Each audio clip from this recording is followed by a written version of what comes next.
I think the president's behaviour is consistent. I think he's somebody who we know exaggerates facts and bends truths. And when you look at his record of telling around 3,000 lies in 466 days during his presidency initially, it kind of cements the idea that the reality that he lives in versus the reality that the rest of the world lives in, bar those in America who believe the lies and rhetoric. It's not a convincing scenario to have him over here at the moment. It's causing a lot of division, but there again, they're the politics of Donald Trump. When you look at his whole policies, the policies are about division, because when you create division, it means that you create a divide where you can essentially get people to vote for you based on fear, and he does that very, very well. Although our Sky data poll, which we have carried out earlier on today, wasn't really that divided. I mean, people were generally glad that he was here, and they all thought, well, 65%, two-thirds thought that he should have afternoon tea with the Queen.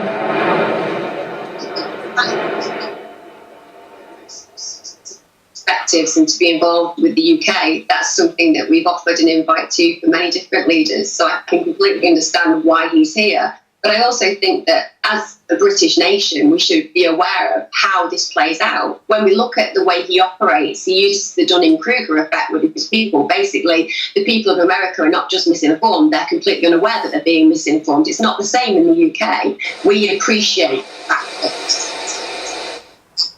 And whilst he's welcome here, his narrative and his rhetoric certainly isn't. Well, they come hand in hand. So given that he's here, what are you making of his behaviour when he says one thing when he's in the security and safety of the ambassador's residence, and something very different when he has a news conference with journalists paying for his blood? I mean, I think whenever he has a conference, unfortunately for him, he's met with the intellect and prowess and understanding politically of individuals who've worked journalistically in the field for such a long time that he finds it difficult to manage the scenario. And what we see within his pantomime is that he'll say whatever he needs during a situation without any real clear conscience about how that relates to any other of his behaviours.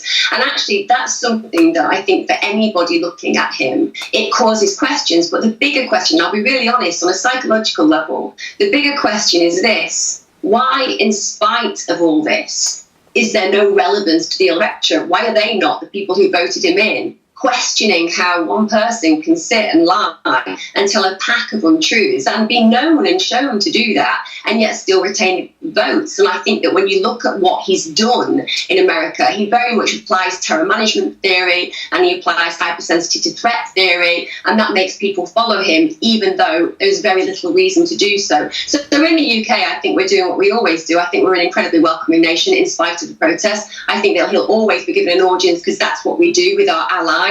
But at the same point, when it comes down to his politics, we recognise they're dangerous, but we take them with a pinch of salt regarding, the inference to the UK itself.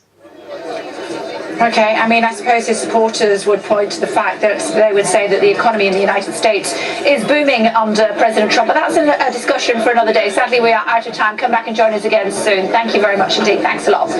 Waiting for the Coldstream Girls. They're going to be marching up here into Henry VIII Gate, and then they will be being inspected by Donald Trump ahead of him having afternoon tea with Her Majesty. As far as demonstrations are concerned, there are some here. A little quieter, a little bit more reverential, given that it is just on Her Majesty's doorstep in central London. Something very different indeed. More of that to come in just a moment here on Sky. All my life I've wanted to